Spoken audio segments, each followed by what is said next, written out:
Era ya el tercer día, un domingo, el primer día de la semana, luego del día de reposo en el que sus discípulos podemos imaginarlos desesperados por ir a ver el cuerpo, pero que no lo podían ver al atender el mandato del día de reposo. Recordemos que Cristo murió aproximadamente a las 3 de la tarde del viernes y faltaban solo 3 horas para que comenzara el día de reposo de los judíos a las 6, y todavía de 6 de la tarde del viernes a 6 de la tarde del sábado, cuando acababa, ya no podrían ir al sepulcro a esa hora, sino que tendrían que esperar hasta el domingo en la mañana. Por ello, muy temprano, al rayar el alba, dice Lucas capítulo 24, dos mujeres, según el Evangelio de Mateo, se dirigían al sepulcro donde estaba Jesús. Con todo el tema de la hora de su muerte y que estaban a 3 horas de que comenzara el día de reposo, tal vez no hicieron las cosas que normalmente se acostumbraban a hacer con sus muertos. Y por ello, según los evangelios de Lucas y Marcos, estas mujeres llevaban especias aromáticas que habían preparado para ungir el cuerpo de Jesús, cual rey merecedor de dicha honra. Ese rey que había llegado, que todos a una sola voz gritaban: ¡Hosana! Bendito el que viene en el nombre del Señor. 5 días más tarde estaban crucificando, cual delincuente merecedor del peor castigo, que llevaban a los peores a una cruz. Sus discípulos, incluidas estas mujeres, María Magdalena y la otra María, como dice Mateo, Marcos dice que es la madre de Jacobo, van ya con la esperanza perdida al sepulcro a terminar de hacer lo que no pudieron hacer al sepultarlo inicialmente. Pero pasó algo inesperado, algo que estas mujeres, y si nosotros no supiéramos la historia completa, no nos esperaríamos jamás. Estos discípulos ya habían entregado toda esperanza. Vamos a ungir el cuerpo de nuestro Señor, el que fue nuestro Señor mientras estuvo aquí entre nosotros durante estos 3 años. De repente se produce un gran terremoto por causa de un ángel que descendía del cielo y se acercó y removió la piedra y luego se sentó sobre ella. Estas mujeres iban al sepulcro con especias para ungir el cuerpo del Señor, pero me imagino que la preocupación de ellas era la gran piedra que estaba delante del sepulcro. De hecho, cuando leemos Marcos en su conversación, ellas dicen: ahora, ¿quién nos va a rodar esa piedra a nosotros? No había manera que esta gran piedra fuera movida fácilmente por hombres como nosotros. Pero imagínense la reacción de estas mujeres ante este ser que estaba descendiendo del cielo y se produce un gran terremoto. Otro lugar donde vemos un gran terremoto es en Hechos capítulo 16, cuando Pablo el apóstol y Silas son librados de la cárcel, y dice el texto allí que fue tan grande que los cimientos de la cárcel fueron sacudidos. Imagínense ese gran terremoto. Normalmente cuando ocurre un terremoto, que el Señor nos libre, pero cuando hemos visto el terremoto lo que vemos son paredes caídas. Pero fue tan grande este terremoto que sacudió el cimiento, es decir, la base de donde salían esas paredes como tal. De la misma manera, este ángel estaba ocasionando este gran terremoto. Pero no solo esto debió ser abrumador para estas mujeres, sino que Mateo describe al ángel de la siguiente manera: su aspecto era como un relámpago y sus vestiduras blancas como la nieve. Debió ser una experiencia aterradoramente maravillosa. Una cosa extraña, estas mujeres iban a servir al cuerpo de Jesús y se encuentran con esta abismal experiencia. Pero lo extraño de todo es que los que se supone que son más fuertes son los que se asustan más, a tal punto, dice Mateo, que estaban como muertos. los que estaban armados, los que son fuertes quedaron como muertos, pero a estas mujeres que seguro necesitarían ayuda para mover esa piedra y mirar para ver si los guardias les permitían abrirla, se mantuvieron firmes, temerosamente maravilladas de lo que estaban viendo. Los guardias quedaron como aquel que las mujeres pretendían encontrar dentro del sepulcro. Por eso dice un adagio, tan malos y tan cobardes. Este es el inicio del gran acontecimiento que mostraría el poder de Dios. Aquel que había vencido a la muerte muriendo, ahora estaba resucitado y triunfante frente a toda la creación que por él había sido creada. Por ello, amados hermanos, en esta mañana he segmentado este sermón, el cual he titulado La resurrección del Rey, en los testimonios de cada uno de los actores que aparecen en esta escena hasta el final del capítulo 28. Y mi tesis para ustedes en esta mañana es que nuestro testimonio es decir que el Rey ha resucitado. Nuestro testimonio, amados hermanos, siempre es decir que el Rey ha resucitado. Nosotros tenemos un Rey que vive. Nosotros no estamos en un funeral eterno, estamos con un Rey que vive, que resucitó. ¡Qué maravillosa noticia! Eso nos debe dar vida a nosotros inmediatamente. Pero a veces andamos como esos creyentes que pareciera que tuvieran un funeral eterno. ¿Cuántos ayer estaban de luto? Por causa de que era el sábado en que nuestro Señor no estaba. Hermano, nuestro Señor vive, lo dice aquí. Nosotros no tenemos que estar emulando cosas que no son. Nuestro Señor vive. Nuestro Señor vive. ¿Hubo un luto real? Sí. ¿Hay un hecho real en la muerte? Sí. De hecho, la celebramos todos los domingos a través de la Cena del Señor, ¿o no? Pero tenemos la realidad completa. Cristo vive. Él ha resucitado. Muchos creyentes dicen que tu vida debe ser un testimonio. Y si bien eso tiene aspectos reales para nuestras vidas, tu vida debe mostrar en el Dios que crees. Lo cierto es que cuando en la Biblia se habla de testificar, va vinculado intrínsecamente con hablar. Con hablar. No podemos desligar lo que hablamos de lo que somos, y en el caso particular de la resurrección de Jesús es algo que se dice, hermanos, es algo que se predica. Por ahí hay un dicho de un reformador que dice, tu vida debe ser un sermón ambulante. Sí, pero yo estoy seguro que ese hermano, o un sermón caminante, yo estoy seguro que ese hermano sabe que el sermón se tiene que predicar. Que tu vida tiene que llevar consistencia entre lo que hablas y lo que vives. Tú no puedes decir que tu Rey vive y caminar como muerto. No, hermano, nuestro Rey vive. Tú no puedes decir Cristo vive y vivir una vida en pecado. ¿Cuál es el Cristo que vive en ti? Yo no lo conozco, pero no es el Cristo que está en las Escrituras. Así que, hermano, no pueden tener una vida virtuosa si no hablan de aquel que los santifica para que tengan dicha vida virtuosa. El evangelio es algo que se comunica primeramente y también se vive consecuentemente. Y quiero que veamos los testimonios de cada actor en esta última escena del evangelio. Y el primero que miraremos es el testimonio de los seres celestiales. ¿Ustedes habían caído en cuenta que el primero que predicó el evangelio completo fue un ángel? El testimonio de los seres celestiales, versículos 5 al 7. Dice la Escritura, hablando el ángel dijo a las mujeres, ustedes no teman, porque yo sé que buscan a Jesús, el que fue crucificado. No está aquí, porque ha resucitado tal como él dijo. Vengan y vean el lugar donde está puesto. Vayan pronto y digan a sus discípulos que él ha resucitado entre los muertos y él va delante de ustedes a Galilea. Allí lo verán. Miren, se los he dicho. Ese ángel parece que fuera como muy costeño. Se lo dije.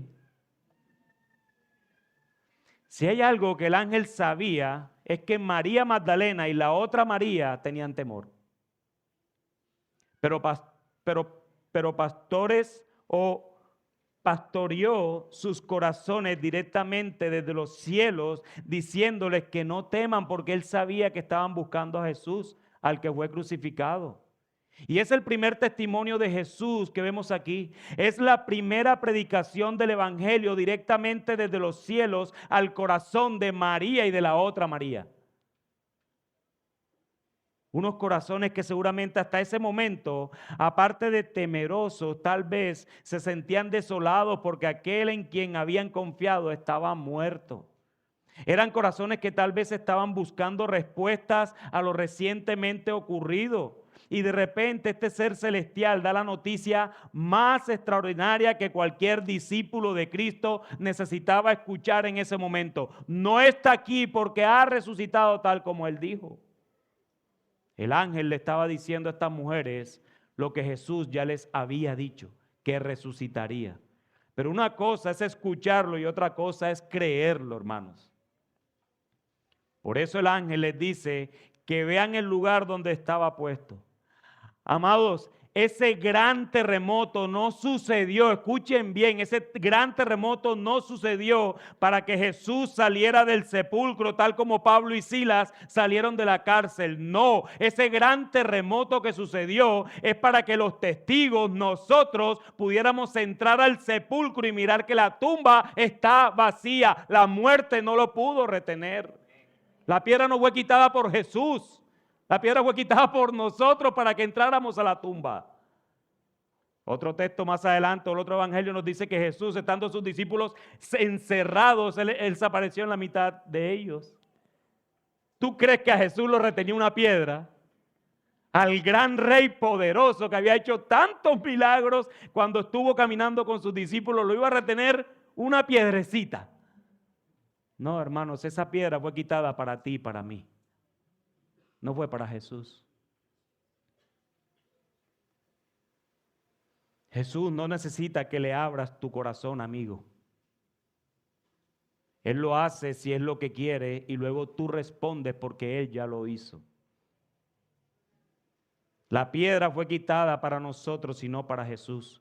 El ángel le estaba diciendo a estas mujeres que la aceptación de Dios el Padre a la obra y palabras de Jesús fue completa al resucitarle. Hermanos, recuerden que estas mujeres pudieron estar desconsoladas y ahora reciben la noticia más maravillosa que todo ser humano necesita saber. La tumba está vacía, el rey ha resucitado. Y finalmente, este primer testimonio del ángel se completa con una orden. Que vayan María Magdalena y la otra María, que digan a los discípulos que Él ha resucitado de entre los muertos y que se encontrarían con el Rey resucitado en Galilea. Y es esto lo que nos lleva a nuestro segundo testimonio, el testimonio de los discípulos, versículos del 8 al 10. Y ellas, alejándose a toda prisa del sepulcro con temor y gran gozo, corrieron a dar las noticias a los discípulos. De repente Jesús les salió al encuentro diciendo: saludos.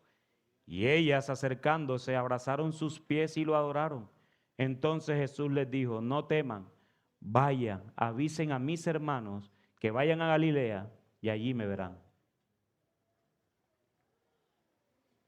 Ellas atendieron la orden del ángel, se alejaron del sepulcro donde ya no era necesario estar porque el Señor ya no estaba allí. Ellas no tenían que estar allí porque ya el Señor no estaba allí, hermanos. Corrieron a toda prisa, dice Mateo, con temor, pero con gran gozo. Cómete eso, hermano, no sé cómo es eso, con temor y con gran gozo. Este tipo de experiencias pocas veces se pueden vivir al tiempo. Normalmente tienes temor o tienes gozo, pero al tiempo ambas no es normal. Eso lo puede hacer solamente el Señor. Pero es lo que dice Mateo, que estas mujeres tenían temor y gran gozo. Y en medio de todo su recorrido se les aparece quien seguramente deseaban ver: Jesús. Jesús. Miren, hay algo que siempre me impacta de mi Señor. No tenía mucho tiempo de haber resucitado, pero él sigue pendiente de los suyos. Se les acerca a estas dos mujeres y les dice que no teman una vez más. Hermano, es muy fácil ahí sentado donde ustedes están o aquí de pie narrar esta historia. Ah, sí, una historia. Ustedes incluso lo pueden ver en las películas. ¡Wow! ¡Qué tierno se ve Jesús! Hermanos, es el rey que acababa de resucitar y que toda la creación era de él y se ocupó de estos dos corazones en un momento particular. De esa manera el Señor se preocupa de tu corazón y del mío. Y le dice, no temas, no teman. Wow, el rey del universo que está a cargo de cada molécula del universo, acabando de resucitar, lo primero que hace es ocuparse de dos corazones afligidos que necesitaban entender que Él estaba ahí, que Él estaba con ellas, que Él es un Dios tierno, un Dios amoroso y que Él necesitaba consolar esos dos corazones de esas dos mujeres que aún en medio de su temor y su gozo no entendían cómo se comía lo que ellos estaban diciendo. Imagínense, van a la tumba, ven esa tremenda roca movida, un ángel como de coro arriba de la roca, la tumba vacía, un ángel les habla, hermanos, un ángel les habla, corren como locas y se encuentran al Rey de Reyes y Señor de Señores allí. No teman. Wow. Eso es lo que el Señor me dice a mí cada mañana que yo tengo temor. No temas. No temas. ¿Por qué no debemos temer, hermanos? Porque Él está a cargo. Así que, hermano, no temas. No temas de verdad. Cuida de ellas y cuida de sus discípulos a quienes les manda el mensaje que vayan a Galilea para encontrarse con Jesús. Estos hombres que habían estado lamentándose y llorando, dice otro evangelio, de acuerdo con Marcos. Estos hombres que estaban sin esperanza, reciben un mensaje de esperanza. Recuerda que Él se los dijo, en Galilea nos encontramos, y que fuera confirmado por un ángel, y luego por Jesús mismo a estas mujeres. Por eso a veces entiendo a Pedro, Pedro no les creyó. Dice otro evangelio, él tuvo que ir a ver el sepulcro. ¿Tú sabes cómo era Pedro? Pero es que aparte tenemos que entender la tradición judía. No eran mujeres lo que estaban testificando cuando las mujeres no eran prueba de testificación para la época. ¿Tú qué me estás diciendo? No, por eso Pedro corrió. Incrédulo, terco, como quieran, pero él tenía digamos que un argumento legal. Sus testimonios no valen, tengo que ir a ver. Mateo no lo dice. Así que hasta aquí hemos visto el testimonio de seres celestiales y el testimonio de sus discípulos, pero no acaba allí. Hay otros testimonios que creo que es importante que veamos porque es la manera como nosotros testificamos del Rey, que vive de muchas maneras y a veces no nos damos cuenta.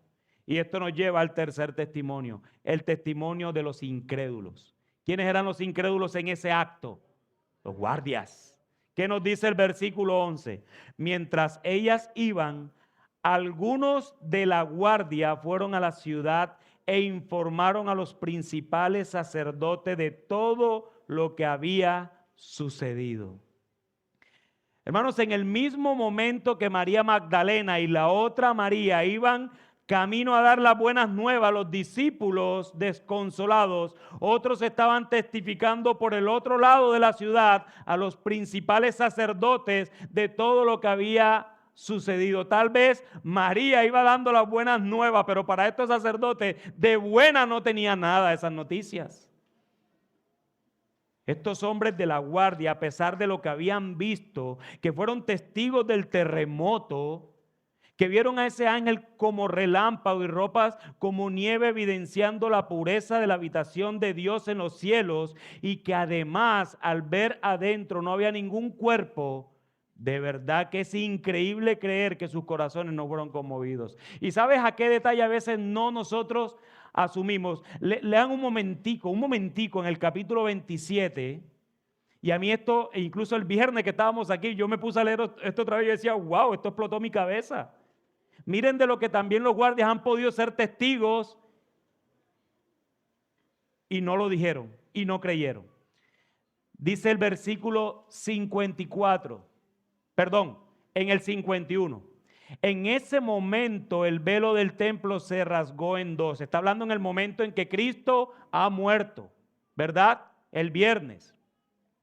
De arriba abajo, y la tierra tembló y las rocas se partieron. Y miren lo que dice el versículo 52 en adelante. Y los sepulcros se abrieron y los cuerpos de muchos santos que habían dormido resucitaron y salieron saliendo de los sepulcros. Y miren lo que dicen. Después de la resurrección de Jesús, entraron en la santa ciudad y se aparecieron a muchos. Yo no voy a entrar a explicar esto, hermanos. Yo no tengo ni idea, pero lo que pasó allí fue algo que explota cualquier cabeza. Muertos levantándose. Y estos hombres estaban endurecidos. Yo entiendo que al ángel no le importaba esos muertos levantándose en ese momento. Yo puedo entender que a las mujeres no les interesaba porque son discípulos de Jesús. Ellos querían ver a su rey que vive, no a más nadie. Pero estos guardias incrédulos, vete al cementerio aquí y que empiecen a levantarse muertos para que veas tú cómo vas a quedar.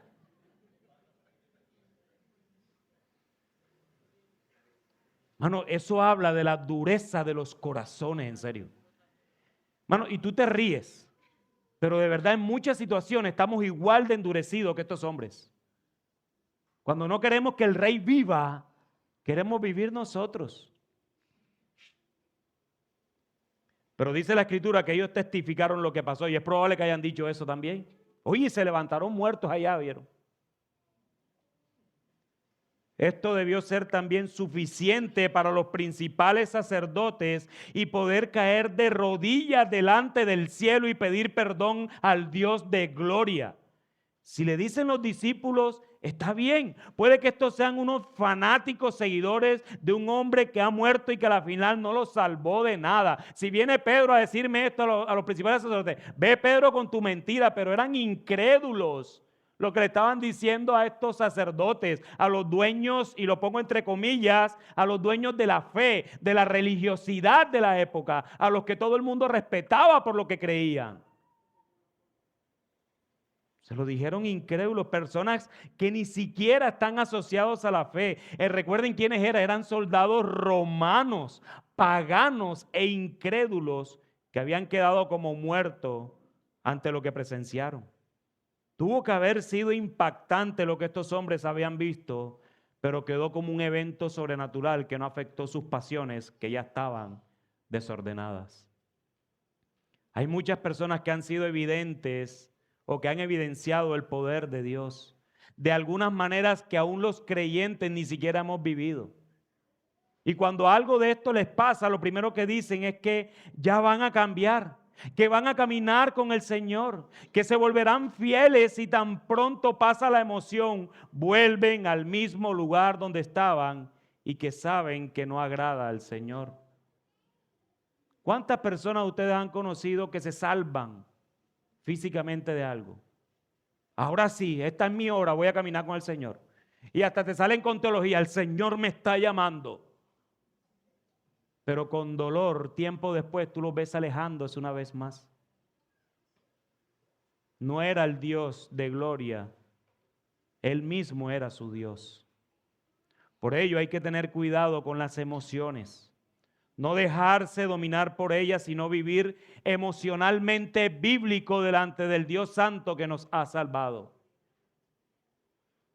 Una de las cosas que mi vida cristiana me ha enseñado en cuanto veo a alguien emocionado con la fe es darle tiempo. El tiempo. Y no es que el tiempo lo dirá. No, el tiempo. Es bueno esperar. Estos incrédulos no sabemos qué emociones tendrían al contar, pero más adelante veremos quién era su verdadero Dios. Como sus emociones por lo testificado fueron tumbados por otro Dios de los hombres. Pero aún así podemos ver, por lo que dice Mateo, que estos guardias dijeron que todo lo que habían dicho, todo lo que había sucedido. No se quedaron callados, pero si bien pudo impactar sus ojos, nunca llegaron a impactar sus corazones. Pero finalmente, hermanos, vemos el peor de los testimonios. De estos hombres que se la pasaron persiguiendo a Jesús durante su ministerio. Ahora, después de resucitado, contado por gente de ellos, que ellos mismos le habían dicho al gobernador, mira, pon guardia porque puede pasar algo y después van a salir como que resucitó. Pon guardia de los nuestros, de aquí, de nuestra gente. Eran hombres de ellos. Y aún así les testifican de una manera deshonesta, pecaminosa, sin ningún remordimiento siquiera. Y es esto lo que nos lleva al cuarto testimonio. El testimonio de los falsos maestros. Versículos 12 al 15. Recuerden el contexto. Estos hombres acabaron de contarle todo a estos hombres que vienen. Después de reunirse con los ancianos y deliberar con ellos, dieron una gran cantidad de dinero a los soldados diciendo, digan esto, el testimonio de ellos, digan esto, sus discípulos vinieron de noche y robaron el cuerpo mientras nosotros dormíamos. Y si esto llega a oídos del gobernador, nosotros lo convenceremos y le evitaremos dificultades. ¡Wow! Ellos tomaron el dinero e hicieron como se les había instruido. Y este dicho se divulgó extensamente entre los judíos hasta hoy. Los sacerdotes, al escuchar a los guardias con su testimonio fiel de los hechos, decidieron reunirse con los ancianos para deliberar con ellos y poder tomar la ruta necesaria para seguir con la trama en contra del rey que ahora había resucitado y de los discípulos que le seguían.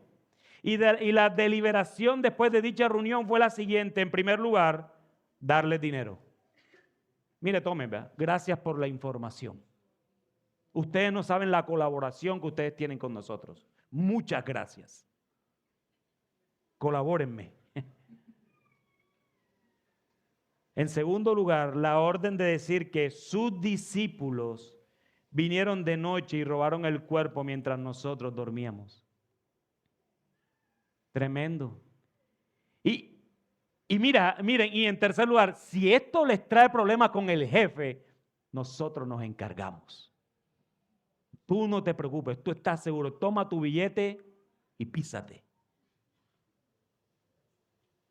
No es toma tu maleta, por si acaso están pensando en eso.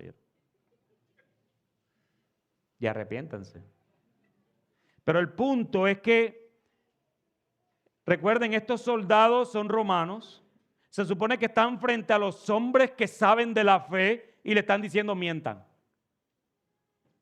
Mira, hermano, por eso, y bueno, no es por eso realmente, pero sí es un motivo de vergüenza para nosotros cuando testificamos mal del Señor.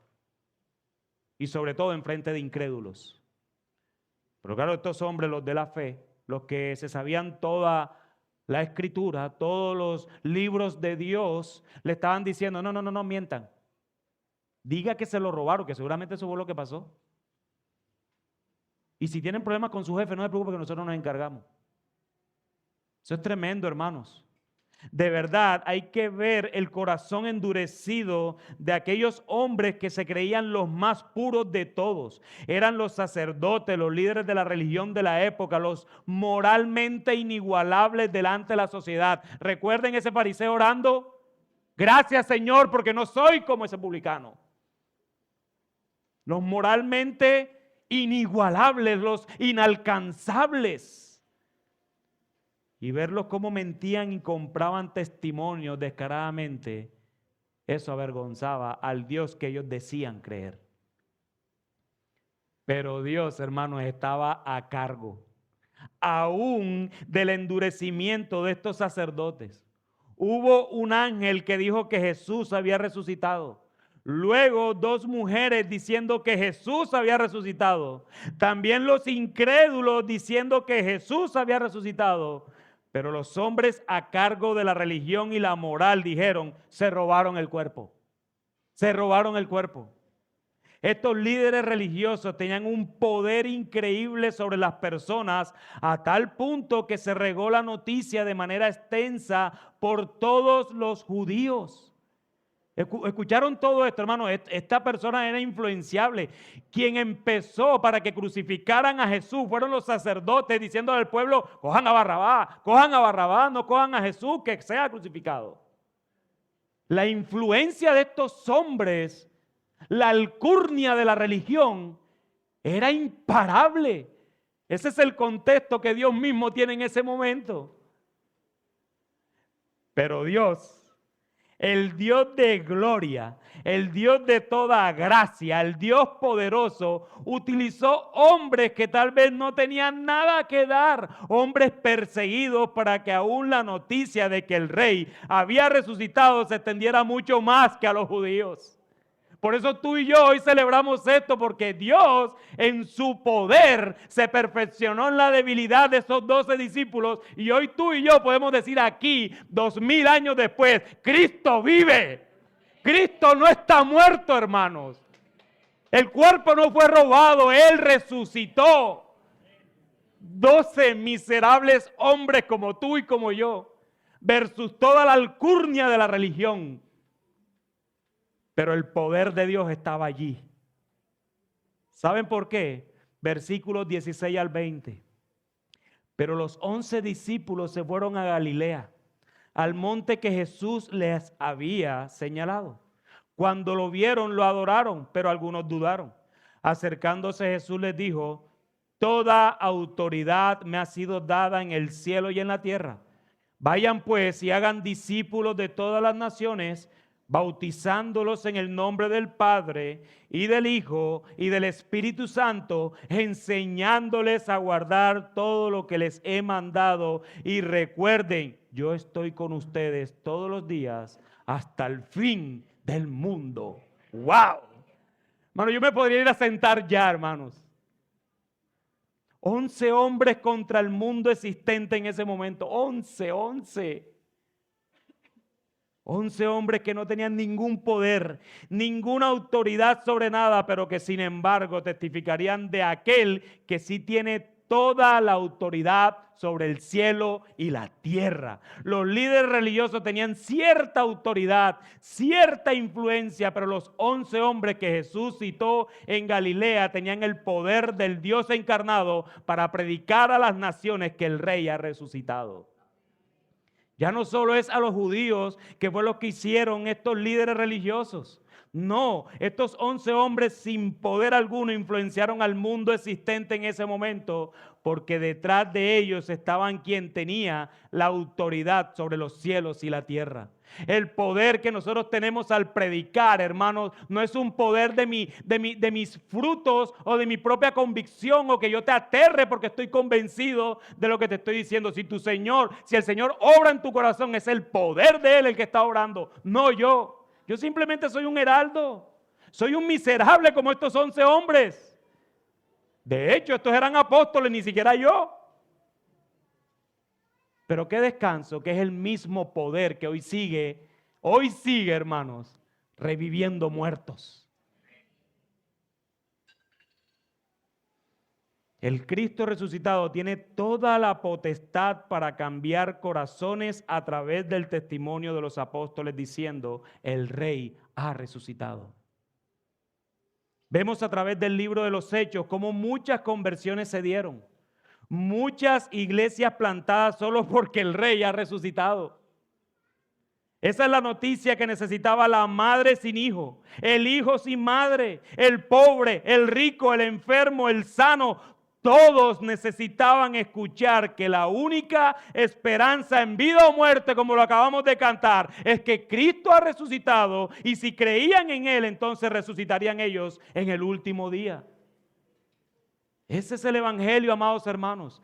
Esas son las buenas nuevas de salvación que necesita escuchar cada ser humano en este mundo caído y abrumado por el pecado, que aún gime por la restauración completa el día que Cristo, el Rey, venga por segunda vez a consumar todas las cosas. La creación misma gime y quiere restauración.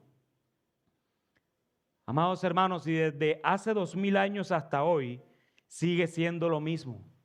El pobre, el rico, el enfermo, el sano, el perseguido, el odiado, el despreciado, el mal vestido, el encarcelado, el ladrón, el mentiroso, el asesino, el avaro, el fornicario, el homosexual, el transexual, el bisexual, el no binario y todos aquellos que tienen ideologías huecas en su mente y en su corazón, necesitan lo mismo que tú y yo necesitábamos saber algún día, y es que el Rey ha resucitado. Ellos necesitan lo mismo, hermano. No te canses de predicar el evangelio. No es desde un púlpito, es a las naciones, es en todo lugar. Tú siempre tienes la oportunidad de predicarle el evangelio a alguien.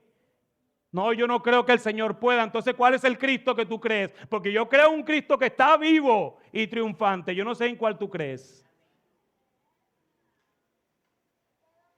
Amados, qué privilegio tenemos nosotros para predicar el evangelio a los perdidos.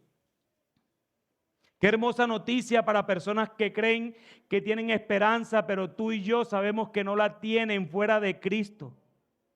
Amados, y las personas que Dios va a usar para eso es a ti y a mí. A ti y a mí. Así que no presumamos ser creyentes si no somos capaces de decirles a estos necesitados que el Rey ha resucitado y que necesitan arrepentirse de sus pecados y creer en Cristo como el Salvador y Señor de sus vidas. Amados, es un privilegio que tenemos para predicar el evangelio. ¿Sabes algo? Dios ha podido determinar con este pasaje que lo hagan los ángeles, si ya lo hicieron. Él ha podido mandar un ejército de ángeles, el cual podrían impactar incluso más los ojos de los incrédulos. Pero no, Él determinó que fuéramos seres incapaces de entender todo el misterio del evangelio, pero que con certeza que creemos que podríamos hacerlo para la gloria y alabanza de su nombre. Dios no quiere impactar ojos. Dios está ganando corazones. ¿Y por qué sé que Él sigue ganando corazones hoy? Porque no ha regresado. Y mientras Él no haya regresado, hay esperanza para el incrédulo. Hay esperanza para el perdido. Si tú tienes una relación con alguien que no conoce del Señor, que te duele porque no conoce del Señor, hermano, créele al Señor. Hay esperanza todavía. No te canses de predicar, que si te desprecia sea porque le predicas, no porque te pones la ropa de Él, sino porque le predicas el evangelio, porque tú sabes la necesidad que esa persona tiene. Qué privilegio tener este tesoro del evangelio en nuestros corazones y poder llevarlos a otros que lo necesitan. Pero finalmente, hermanos, ¿qué implicaciones prácticas tiene esto para nosotros hoy? Bueno, en primer lugar, el evangelio es una noticia que se da, que se predica, que se habla, que se comunica. No es que lleves una vida centrada en el evangelio lo que va a hacer que otras personas se arrepientan. No, tienes que predicar el evangelio. Eso fue lo que Dios ha usado durante toda la historia de la iglesia. Predica, voy a hacerlo a través de la predicación de la palabra. Prediquemos el evangelio a toda persona. No seamos excluyentes al predicar creyendo que Dios no puede salvar a alguien solo porque tú no lo crees. Bueno, ustedes no saben cuántas veces han podido ser excluyentes. De creer de que estamos aquí, los 200 que estamos, y ya el Señor no salva más nadie. Esto es lo que éramos nosotros, este es nuestro pueblo, y aquellos que pasen lo que tenga que pasar. Si nosotros creemos que Dios es soberano y va a salvar contigo o sin mí, bueno, que siga salvando sin mí. Eso es secta y eso no es del Señor. Eso es secta. Eso sí les digo, no sé dónde vamos a meter a más gente aquí Pero yo no estoy a cargo de eso, Ángel tampoco. El Señor está a cargo, siéntelos ahí en el piso. No importa, hermano, prediquemos este mensaje que trae salvación a los perdidos. Pastor, pero no hay donde sentarse, siéntese usted en el piso y dele la silla. Quítate tu comodidad, que el evangelio no es cómodo.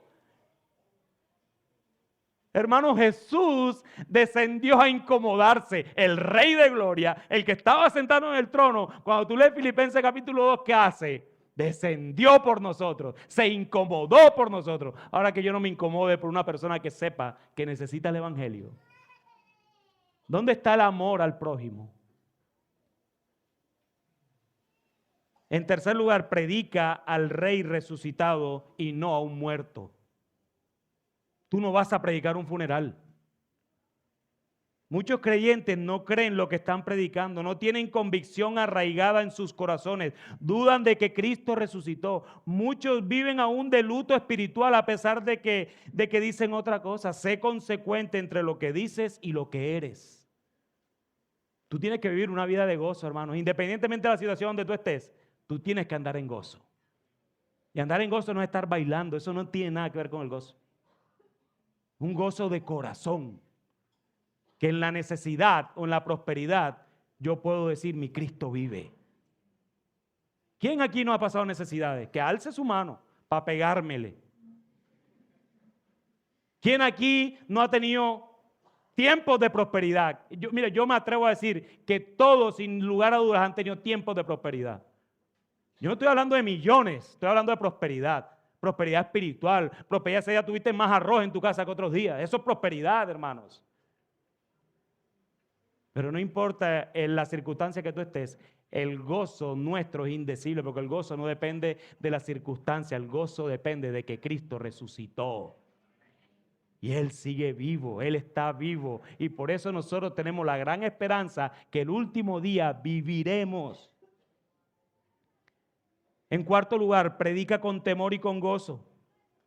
Es una buena noticia, no estás dando una mala noticia a una persona, es la mejor noticia que esa persona puede recibir en su vida. Nosotros debemos testificar correctamente el mensaje del evangelio, pero con gozo, con temor reverente al Dios que estás predicando. Dios está aquí entre nosotros. Yo tengo que ser consecuente con lo que creo. Si yo creo que Dios está entre nosotros, lo que yo diga va a traer mayor condenación a mí si lo que digo no fue lo que Él dijo. Ese es el temor que deberíamos tener. Tú te puedes tener, mira hermano, te lo voy a decir con mucho respeto, puedes tener toda la teología clara en tu mente, pero si no predicas eficazmente, no sirve de nada, de nada, de nada. Así que cuídate de creerte que te sabes la de Gruden, la de Berhoff, o cualquier otro teólogo, estos nuevos que están saliendo ahora.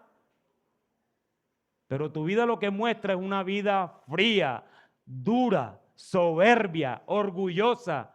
Mira, ni hables porque eso no vas a hacer ningún efecto en nada ni en nadie. La gente no te va a creer. ¿Cuál es el Dios que tú me predicas? Así que cuidémonos de eso. Amemos la teología porque la necesitamos. Pero muramos por el evangelio.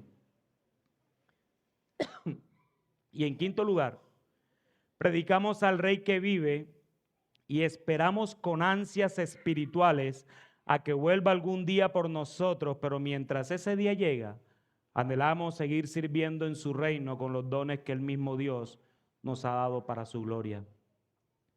Y tu amigo que estás en este lugar, cree en este Rey resucitado. Estoy seguro de que es lo que tú necesitas. Entregar tu vida al Rey que vive y someterte a su señorío para la gloria de su nombre y para el bien tuyo. Amigo, someterte a este Rey es bueno para tu alma.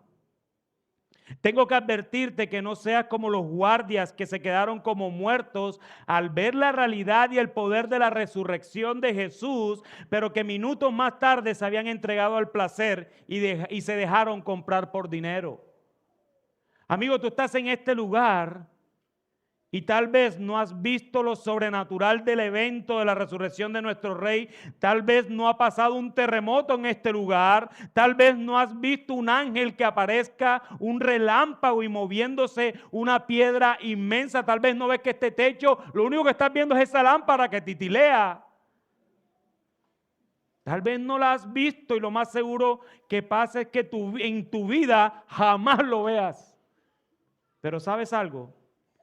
No hay nada más sobrenatural y poderoso que Dios quirúrgicamente saque de ti ese corazón de piedra y te ponga un corazón de carne que cambie tus afectos, amigos, hacia Él y puedas amarle de una manera sincera.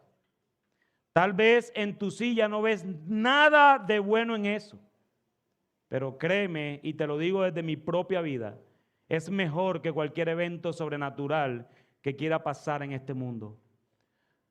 Amigo, podríamos vivir cosas maravillosas. Podría tocar el arco iris algún día si yo quisiera, si alguien me lo alcanzara. Pero yo te lo digo desde mi vida, amigo mío, de verdad. No hay nada más precioso para mi vida que Cristo mismo. Que Cristo mismo. Y mi ruego en esta mañana es que Dios obre en tu corazón de tal manera que puedas buscarle a Él de una manera sincera. Que el Señor bendiga su palabra. Amén.